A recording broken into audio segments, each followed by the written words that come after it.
lecture of radiology. So today in this section we are going to discuss about a very important sign, that is the sellout sign.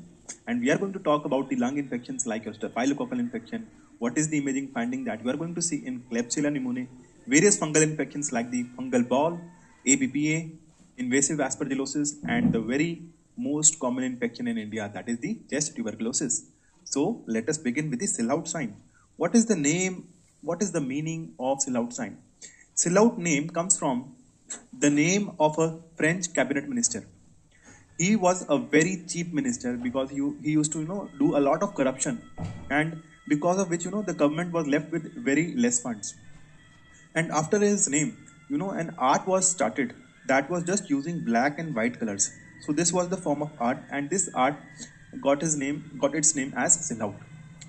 Now, what was the important point about this art was that the borders of the image that was being drawn, okay, it had very sharp borders, right? So what does sellout sign says? It says that if two structures of similar density, they lie against each other.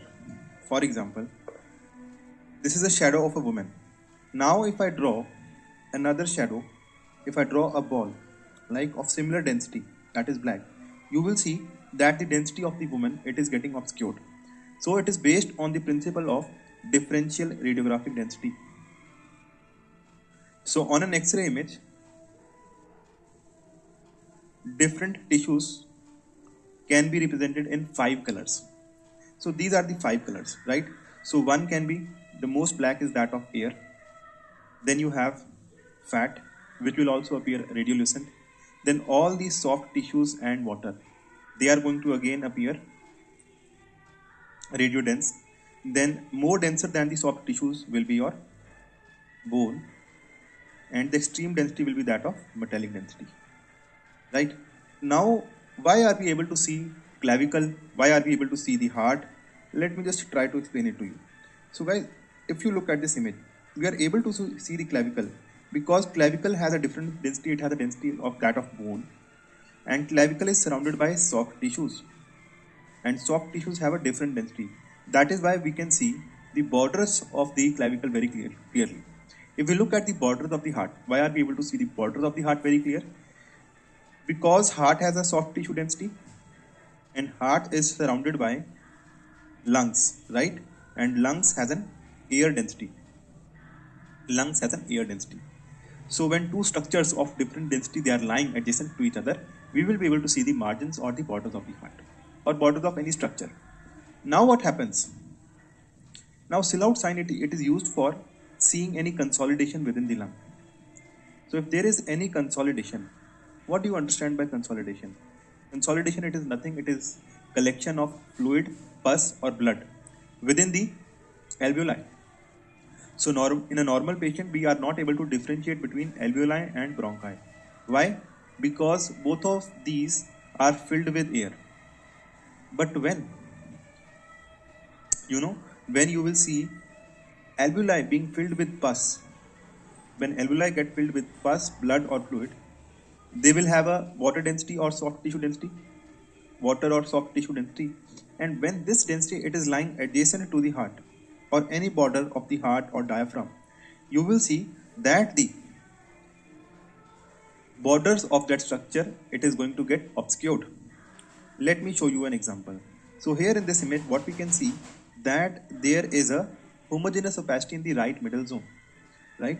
And if you look at the borders of the heart, the borders of the heart, right heart border are not very well visualized. Why? Because there is a consolidation in the right middle lobe, and it is resulting in a loss of sellout of the right heart border, and this is known as positive sellout sign, right? So by just looking at the X-ray, we can tell which part of the lung is involved or which lobe of the lung is involved. For example, you have a very sharp border of the right superior mediastinum. So right lung is divided into right upper lobe, right middle lobe and right lower lobe. So you will see that the right upper lobe, it is lying adjacent to the superior mediastinal border. So if there is any opacity that is resulting in loss of sellout, of the superior mediastinum, right border of the superior mediastinum, you will say that the consolidation is lying in the right upper lobe.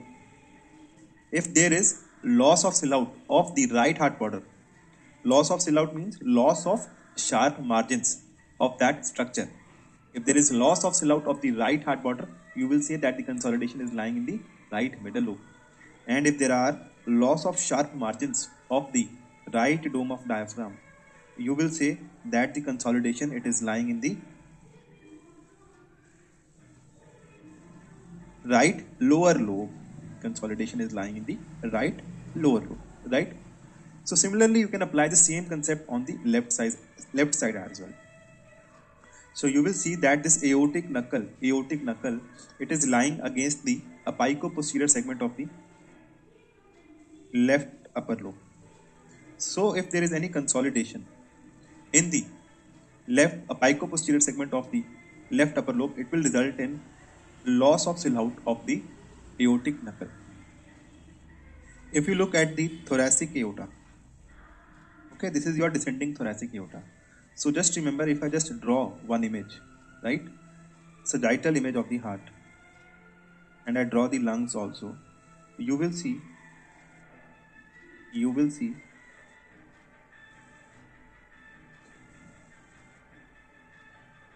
that the thoracic aorta, descending thoracic aorta, it is lying against the superior segment of the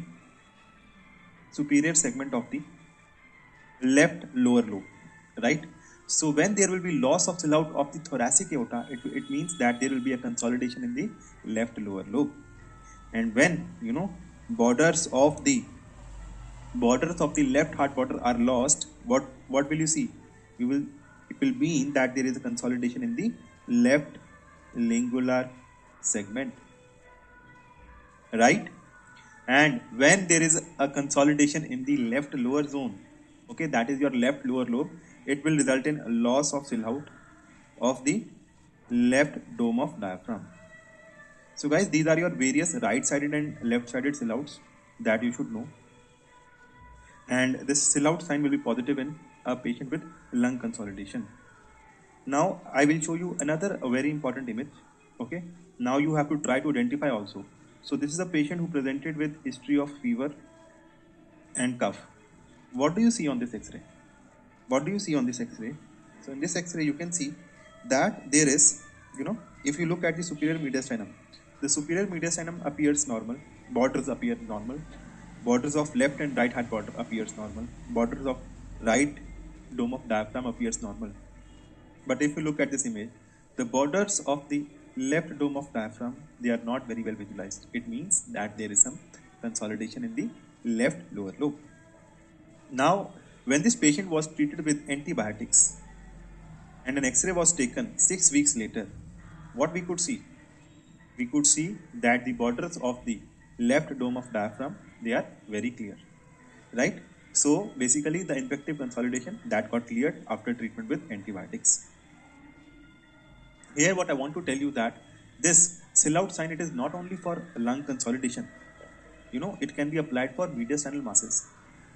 So if you will study the topic of mediastinum, you will see that mediastinum is divided into 3 parts: anterior mediastinum, middle mediastinum, and posterior mediastinum, right? So what will happen, if there is any pericardial cyst, it will result in a loss of silhouette of the heart border. Why? Because two structures of similar density will lie adjacent to each other, right? So loss of silhouette of the heart border, it means that the mass is lying in the anterior mediastinum. But when there is loss, the pulmonary vessels are not seen separately. It means that mass will lie in the middle mediastinum. Why? Because pulmonary vessels are present in the middle mediastinum, and if any mediastinal mass is lying adjacent to the pulmonary vessels, you will not be able to see them separately. And your abdominal aorta, it is lying in the posterior mediastinum. Now if there is a mass in the posterior mediastinum, you will not be able to see the borders of the abdominal aorta. So here in this image, what was happening? There was a soft tissue mass lesion, right? There was a radio density that was seen in the left middle zone. Now this radio density, it resulted in loss of sellout of the left heart border. This radio density resulted in loss of sellout of the left heart border. It means that this radio density, which has a very sharply defined border, and it is having a broad base towards the mediastinum, this is most likely arising from the anterior mediastinum, right? And this was the case of pericardial cyst. Now you guys must be confused that how do we differentiate between a lung mass and a mediastinal mass? Because as I told you that a shadow in the shadow obscuring the left heart border, it can be seen in the anterior mediastinal mass as well, and it can be seen in the consolidation as well. So let me tell you two very important points. Let me tell you that a lung mass or lung consolidation, it will have ill-defined margins, whereas a mediastinal mass, because it will be surrounded by pleura on all sides, it will have very well-defined margins. If you look at the angle that is formed by the mediastinal mass with the mediastinum, it will be an obtuse angle, whereas an angle that is formed by the lung consolidation with the mediastinum, it will be acute, right? And these are the two most important things that you should look for while differentiating between a lung consolidation and a mediastinal mass. Now coming to few pitfalls. So you cannot always apply this principle. You should be careful about two conditions in which you can get this sellout sign wrong. So one condition is presence of epicardial fat pad. Now this epicardial fat pad, it will result in loss of sellout of the left heart border, right? So here in this image you can see that there is a radio density seen that is resulting in obscuring the left heart border. So this can be present in every patient, and if the patient is not having any history of fever, right? So you can say that this is the presence of normal epicardial fat pad, which is resulting in loss of sellout of the left heart border. And the second condition is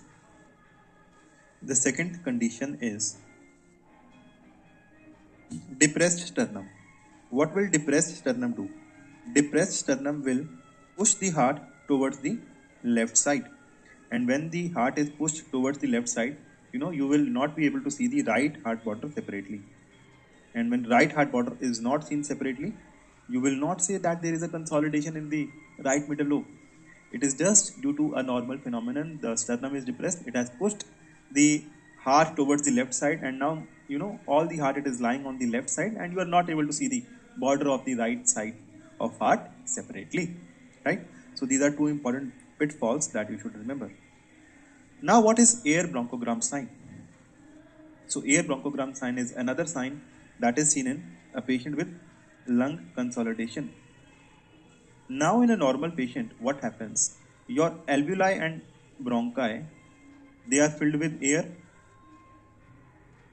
right? This will also use the concept of differential radiographic density. So when two structures of similar density are lying adjacent to each other, you will not be able to see the borders of those structures separately.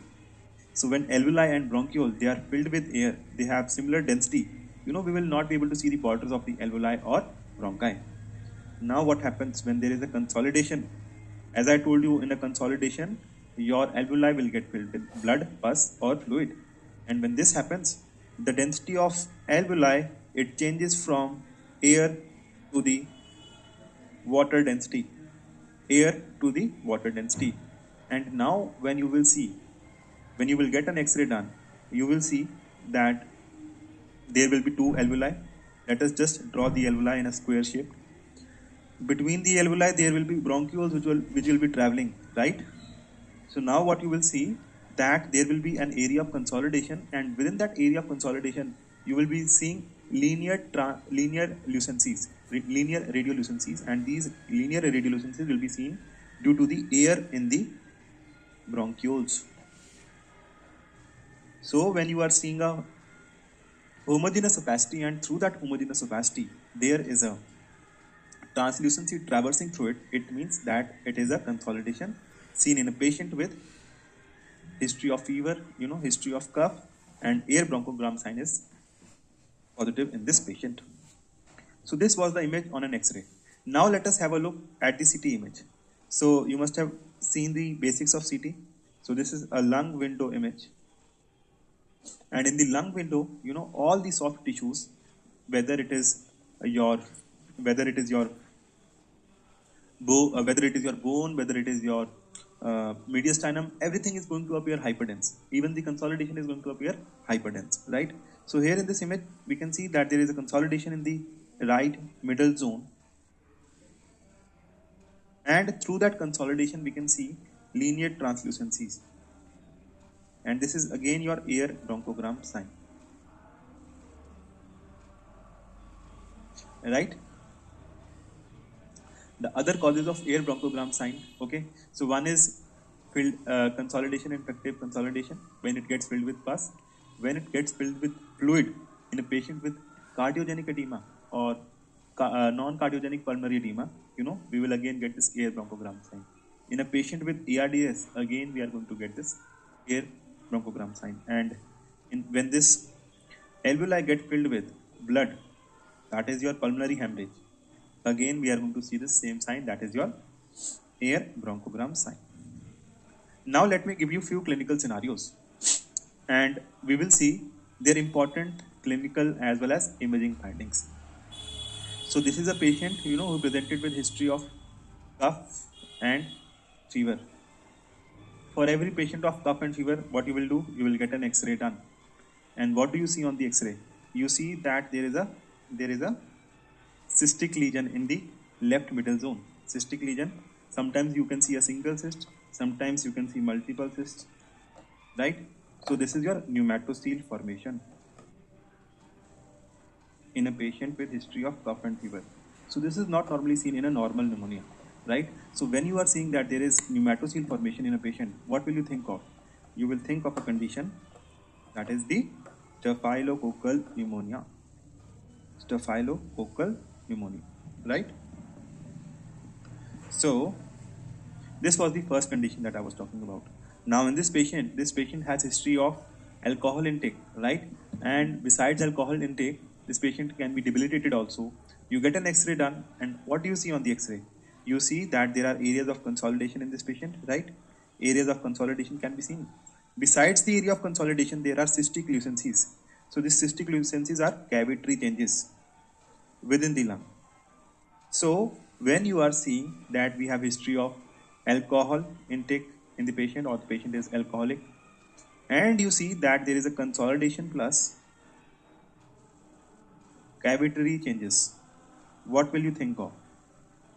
So guys, consolidation plus cavitary changes, and this consolidation is having a convex lower border. One more point is this consolidation is having a convex lower border, giving a very important sign, that is the bulging fissure sign. Giving a very important sign, that is the bulging fissure sign. And this is seen in a patient with Klebsiella pneumonia. Right? Klebsiella pneumonia, you are going to find such features when the consolidation will be bulging and there will be cavitary changes within the consolidation. Now this patient presented with, this is a child, not an adult patient, presented with barking cough. You again get an X-ray done. What do you see on this X-ray? Just have a look at the trachea. Just have a look at the trachea. What is happening to the trachea? The trachea is gradually narrowing as we move upwards. So there is narrowing of the subglottic airway. And in which condition you are going to see narrowing of the subglottic airway? It will be seen when the trachea as well as larynx of a patient is inflamed. So the condition is laryngotracheobronchitis. And what is the appearance of this image? What is the appearance of this image? So this is giving a sign, that is the steeple sign. Steeple sign. And laryngotracheobronchitis can occur with respiratory syncytial virus infection.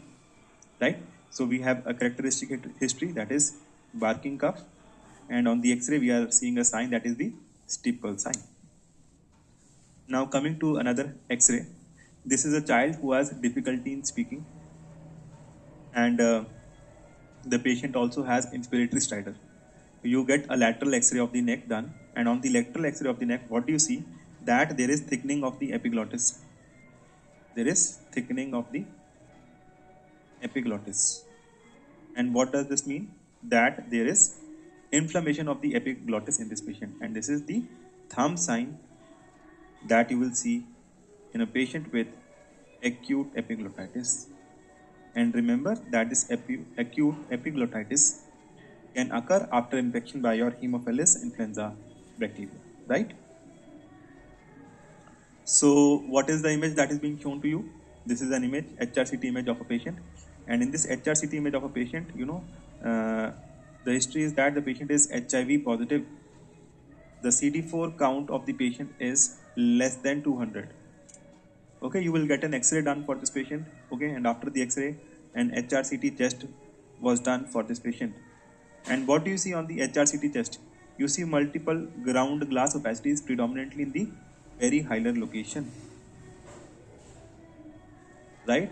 And besides the ground glass opacities, we can also see that there is thickening of the interlobular septa. So if you look at this patient, at the image of this patient, you see that these are multiple ground glass opacities, and besides the ground glass opacities, we can also see there is thickening of the interlobular septa, right? So patient with HIV positive infection has history of cough, CD4 count less than 200, and on HRCT test you are seeing multiple perihilar ground glass opacities. So what will be your diagnosis in this case? It will be your pneumocystis pneumonia, or PCP, right? Caused by Pneumocystis jirovecii. Now, another clinical scenario is that this patient has very high grade fever, and he may be having cough. You get an X-ray done, you see that there is a thick-walled cavitary lesion in the right upper zone. And besides that cavitary lesion, you can also see that there is some air fluid level that is forming. And guys, this air fluid level, it is formed in a patient with a lung abscess. The patient will have air fluid level, right? Now, this patient had history of TB infection in the past, and because of the history of TB, there was a cavity that was present in this patient. And now this patient started presenting with fever. You get a CT done, what do you see? You see that there is a formation of ball within the pre-existing cavity, and this ball formation is by a fungus, that is the Aspergillus fumigatus, right? So fungal infection within a pre-existing tubercular cavity, okay, is giving a sign, and the name of the sign is Monod sign of fungal ball, right? And remember that this sign is different from air crescent sign. In air crescent sign is seen in a patient with invasive aspergillosis, and we are going to see. So here, air was seen surrounding the homogeneous opacity. This is the homogeneous opacity, right?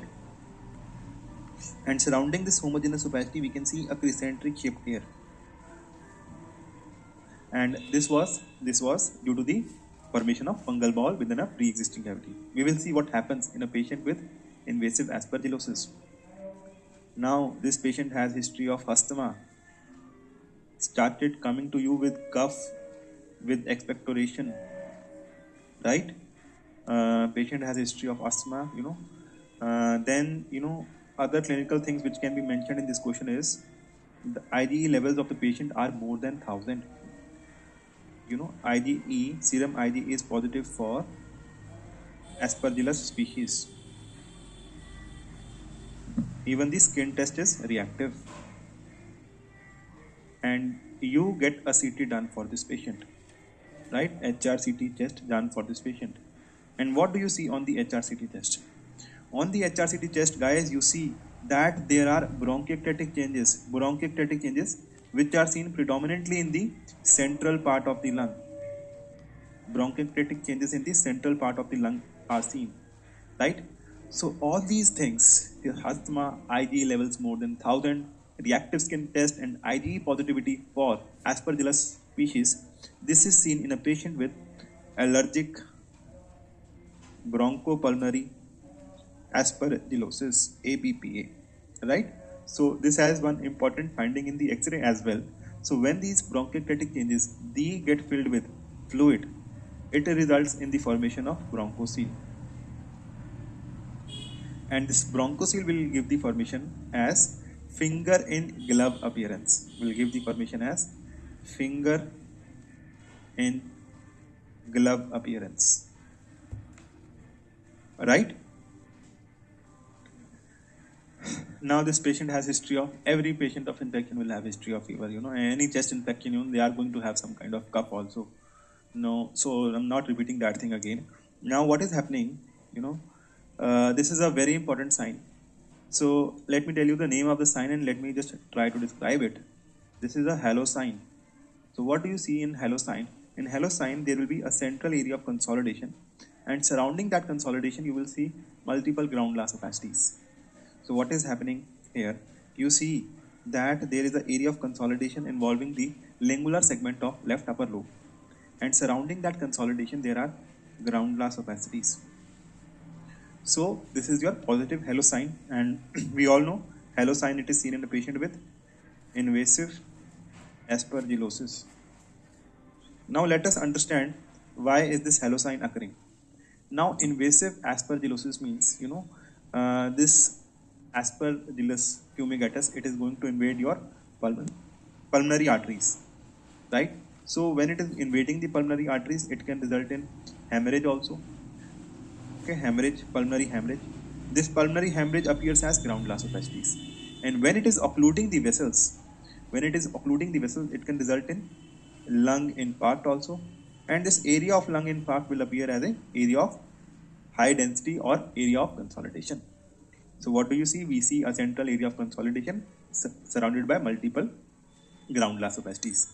But when you see a similar picture in which there is a peripheral area of consolidation, and within the peripheral area of consolidation you are seeing central ground glass opacities. So peripheral area of consolidation and central ground glass opacities. This is seen in a patient with cryptogenic organizing pneumonia. Right? It can also be seen in mucormycosis, right? So remember this halo sign and the reverse halo sign. Now guys, what happens, when this consolidation or the lung infarct, it retracts, its size decreases. Let me draw it for you. So this was the consolidation earlier, right? Now this lung consolidation, it is going to retract in size. Let me draw you, right? It will decrease in the size, and when it decreases in the size, what happens? It is surrounded by air on all sides, and what is the shape of the air? The shape of the air is crescentic. So when this lung infarct or consolidation is surrounded by air on all sides, this is known as positive air crescent sign. And this air crescent sign, my dear friends, this is seen in a patient with invasive aspergillosis. Okay. So this was all about the very important lung infections and their clinical scenarios. Let me tell you a few important points about chest tuberculosis, right? So what are the investigations that you can do? The first investigation will be your chest X-ray, right? It will be the initial investigation. You can see consolidation, right? On the chest X-ray, you can see hilar lymphadenopathy in the form of lumpy bumpy hyla can be seen. Right? So chest tuberculosis, its infection, the first infection that is going to occur in the body, that is known as primary infection. Let us discuss few terminologies first. So सबसे पहले infection, the first infection that occurs in the body, that is the primary infection. Now that primary infection, it can get healed in most of the patients who have good immunity. It can get healed, and in some patients, that infection can remain in the latent stage, and in few patients who are immunocompromised, the body will not be able to protect you from that infection, and that infection increases, and that is known as primary progressive TB. Now, in patients in which the infection has healed, or in patients with latent infection, reinfection can occur, and in the patients with latent infection, there can be reactivation. So, when there is reactivation or when there is reinfection, that is known as secondary tuberculosis, right? Secondary tuberculosis, post-primary tuberculosis, also known as reactivation of old infective condition. ठीक है, so primary progressive is going to occur in the immunocompromised patients, right? The second imaging investigation that we can do in these patients is ultrasound. Remember, ultrasound is used to look for any pleural effusion. So unilateral pleural effusion in India, the most common cause is tuberculosis, right? And the third imaging investigation that we can use, that we have to use, is the CECT test. So CECT test will show you the multiple lung nodules. The lung nodules in the tuberculosis, they are arranged in the tree-in-bud pattern. You can see necrotic lymph nodes, right? So you also get a sputum microscopy done to see the acid-fast bacilli for culture to look for any drug sensitivity and drug resistance. Okay? So now let us have a look at the various important eponyms, right? So first we will discuss these three eponyms. What is Ghon's focus, which are seen in the primary TB infection. So what do you see in a TB infection? You will see that there will be involvement of the lung, and within the lung you are going to see two types of things. You can see consolidation, right? You can see nodules, and remember that these nodules, they will be arranged in tree in bud appearance, right? And what else? Plus, in the Ghon's complex, you will see that there will be lymph node involvement in the Ghon's complex. And what is Runke complex? You will see areas of calcification within the Ghon's complex, right? So this is what you are going to find in the primary tuberculosis infection. So let us see. So we have a patient with history of long-standing history of fever and cough and even hemoptysis. So you do a CCT done, and what do you see on the lung window images? You see multiple nodules, centrilobular nodules within the lung. You see areas of consolidation within the lung. And besides that, when you are seeing multiple peripherally enhancing lymph nodes, that is the necrotic lymph nodes, what will you see? What will you diagnose? So necrotic lymph nodes plus nodules and consolidation in the lung, your diagnosis will be a tuberculosis infection, right? And as I told you, these nodules, these are present in tree in bud appearance, which is very characteristic of tuberculosis, right? Now, when these lesions, they get healed, I told you that the most important outcome of primary tuberculosis, it gets healed. And how does it heal? It heals by areas of fibrosis.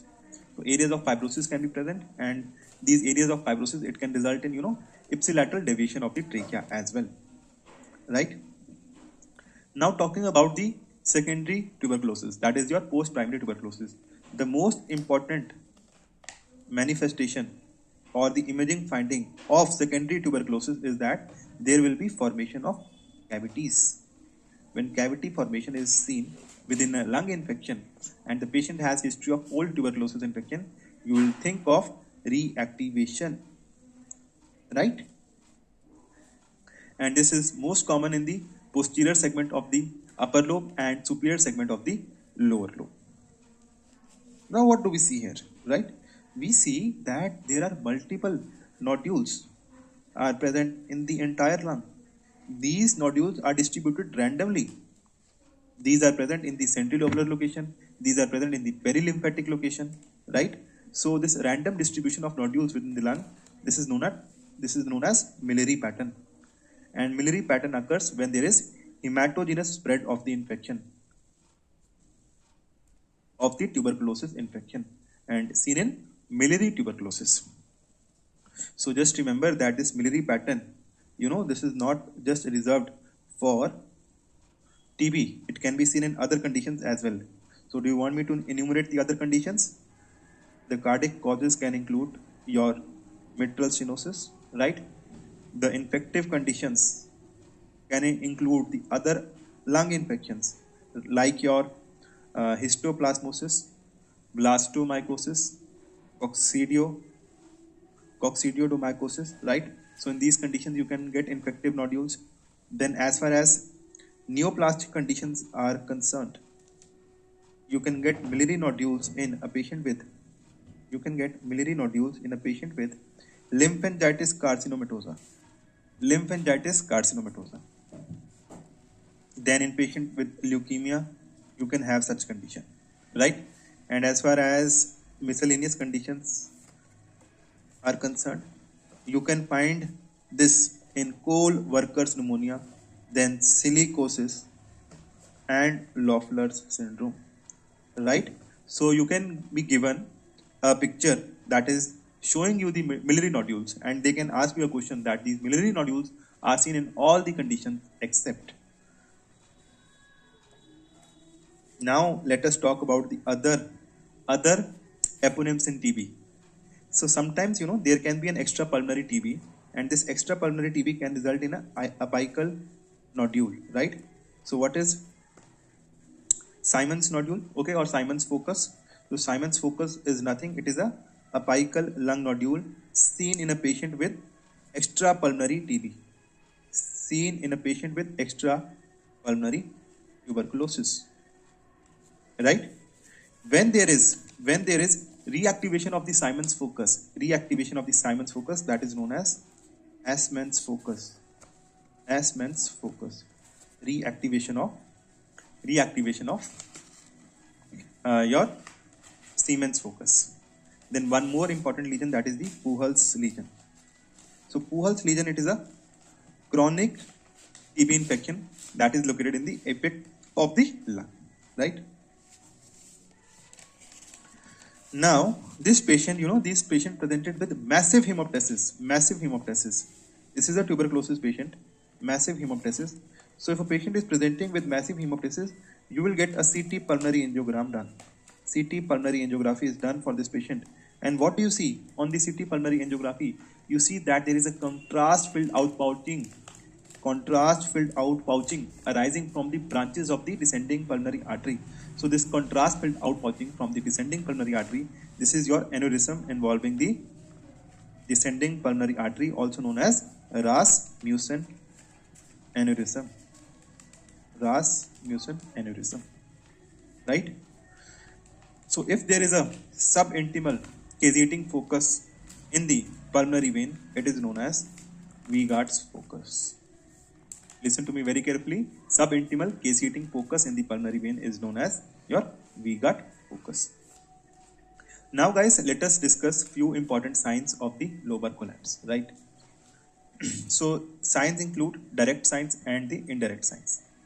So direct signs will include, when there is collapse of the lung, the density of that part of the lung, it is going to increase. So increase in the density of the lung is one of the direct signs. The second direct sign that you are going to see will be the crowding of vessels will be seen. Right? So these are your direct signs. The indirect signs will include that your contralateral lung will become inflated. There will be hyperinflation of the contralateral lung. Then what you are going to see? You will see that there will be ipsilateral deviation of trachea.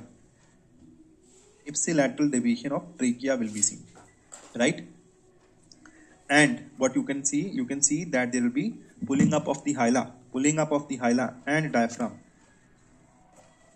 So normally your left hilum is higher than the right hilum. If there is a collapse of the left lower lobe, what you will see that the left hilum will be lower down than the right hilum, right? Pulling up of hyla can be seen. So these are the important signs. So here in this image, what we can see that there is a collapse of the right upper lobe, and this collapse of the right upper lobe, it was pulling. What it was doing, it was also pulling the interlobular fissure, right? It was pulling the interlobular fissure, right? So it was pulling up your interlobular fissure. And what else do you see in this image? You can see that this fissure has taken the shape of an S. So remember that your right upper lobe collapse, it is associated with a sign that is known as your golden S sign. golden S sign. Also what we can see that the right hemidiaphragm in this patient is higher. Right hemidiaphragm is higher in this patient. And looking at the other signs. So in this patient, there was a collapse of the left upper lobe. There was collapse of the left upper lobe. And this collapse of the left upper lobe, it resulted in deviation of the trachea to the left side. Resulted in deviation of the trachea to the left side, and along with that there was hyperinflation of the contralateral lung, right? So these are few direct and indirect signs of the collapse. So what I'm going to do, we are going to discuss the named signs, right? So when there is a collapse of the left lower lobe, this is known as your flat waist sign. Collapse of the left lower lobe is known as flat waist sign. In this you are going to see that there will be a homogeneous opacity in the left lower lobe, or we can see that there will be a homogeneous opacity in the retrocardiac area, right? So what do you see in this patient? In this patient we can see that there is a homogeneous opacity in the left upper zone, and this homogeneous opacity in the left upper zone is seen. Besides that, what we can see, there is a radiolucency around the arch of aorta. Radiolucency can be seen around the arch of aorta. This is due to the hyperinflation of the lower lobe which is surrounding the arch of aorta, and this is giving a sign which is known as your Luft-Sichel sign. Luft-Sichel sign. Luft means air, Sichel means sickle shaped, seen in the left upper lobe collapse. And right upper lobe collapse, we have already discussed that we will get a golden S sign, right? And this is the peaking of diaphragm, right? So any collapse of the upper lobe, it is going to pull up your diaphragm, and your diaphragm will appear in the shape of a peak that is known as juxtaphrenic peaking, right? So guys, this was all about from the chapter of sellout sign and lung infection. I hope you are clear with the various clinical scenarios, what are the various imaging findings in chest tuberculosis, and you are clear with the very important sign, that is the sellout sign. So till then guys, bye bye, take care, and meet you in the next lecture.